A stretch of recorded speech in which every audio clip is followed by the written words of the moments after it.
दोस्तों, क्या कभी आपके साथ ऐसा हुआ है कि रात के 2 बजे बज रहे हों, शरीर पूरा थका हुआ हो, लेकिन नींद आंखों से गायब हो क्योंकि दिमाग रुकने का नाम ही नहीं ले रहा। कभी कल की चिंता, कभी पुरानी बातों का पछतावा, हजारों विचार एक साथ दिमाग में चल रहे हो। जैसे दिमाग नहीं, कोई मछली बाजार बन गया हो। हम सब चाहते हैं कि बस कुछ देर के लिए ये शोर बंद हो जाए। हम सब सुकून ढूंढ रहे हैं, लेकिन सवाल ये है कि सुकून मिलेगा कहाँ? आज की कहानी आपको इसका जवाब देगी। ये कहानी है मार्को की, और ये कहानी शायद आपकी और मेरी भी है। नमस्कार दोस्तों, स्वागत है आपका कहानी बोधी थिंक्स पाई पर। मैं हूँ सुमित। चलिए कहानी शुरू करते हैं। एक छोटा सा गांव था पहाड़ों के बीच, और वहां एक लड़का रहता था 24 साल का। नाम था मार्को।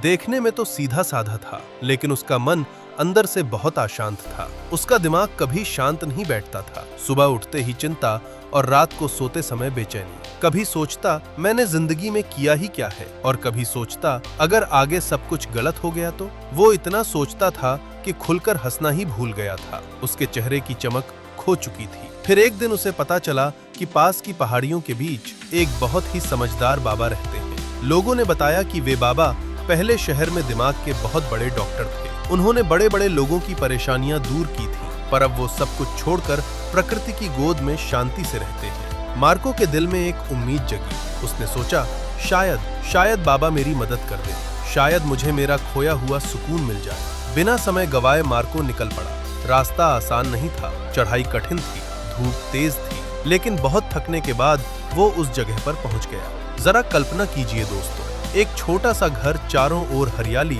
और आंगन में वे बाबा आंखें बंद किए हुए बैठे थे। उनके चेहरे पर एक अलग ही तेज था। मार्को के पास गया और धीरे से बोला, बाबा, मेरा मन बहुत बेचैन रहता है। मैं सोचना बंद ही नहीं कर पा रहा हूँ। विचार मुझे खाए जा रहे हैं। मुझे शांति चाहिए बाबा, क्या आप मेरी मदद करेंगे? बाबा ने धीरे से आंख खोली, हल्का सा मुस्कुराए और बोले, तो तुझे शांति चाहिए? ठीक है, मेरे साथ आ, पर एक छोटा सा काम करना पड़ेगा। वो मार्को को बगीचे में ले गए। वहां उन्होंने एक कांच का गिलास लिया और उसे पानी से पूरा भर दिया। इतना भर दिया कि जरा सा भी हाथ हिलता तो पानी छलक जाता। उन्होंने वो गिलास मार्को के हाथ में दिया और कहा, देख बेटा, तुझे ये गिलास लेकर गांव के आखिरी छोर तक जाना है और वापस आना है। लेकिन एक शर्त है, पानी की एक बूंद भी जमीन पर नहीं गिरनी चाहिए। अगर गिरी तो मैं तेरी कोई मदद नहीं कर पाऊंगा। मार्को हैरान था। वो तो जीवन का ज्ञान लेने आया था, और बाबा उसे पानी ढोने का काम दे रहे थे। लेकिन कोई और रास्ता भी तो नहीं था। उसने चुनौती स्वीकार कर ली। मार्को ने गिलास पकड़ा और चलना शुरू कर दिया। रास्ता सीधा नहीं था। गांव की टूटी फूटी सड़कें, भीड़ भाड़, आते जाते लोग उसे घूर रहे थे। दुकानदार ग्राहकों को आवाज लगा रहे थे। कहीं कुत्ते भौंक रहे थे, कहीं बच्चे दौड़ रहे थे। लेकिन मार्को उसे आज कुछ भी नजर नहीं आ रहा था। ना आवाजें, ना धूप। उसका पूरा ध्यान, उसका पूरा मन बस उस पानी की सतह पर था। कदम दर कदम बहुत संभल कर चलता रहा। पसीने से भीग गया, लेकिन रुका नहीं। वो गांव के आखिरी छोर तक गया और उसी सावधानी से वापस आ गया। जब वो बाबा के पास पहुंचा तो बोला, बाबा, मैंने कर दिया।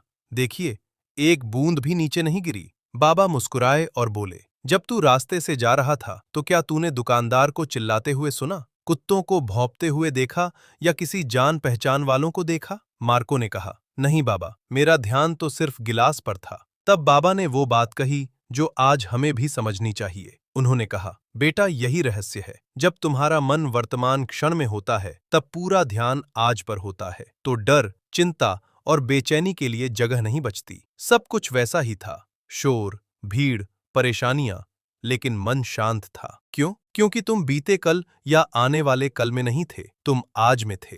दोस्तों, हमारी परेशानी भी यही है ना। हम काम तो कर रहे होते हैं, लेकिन दिमाग नतीजों में उलझा रहता है।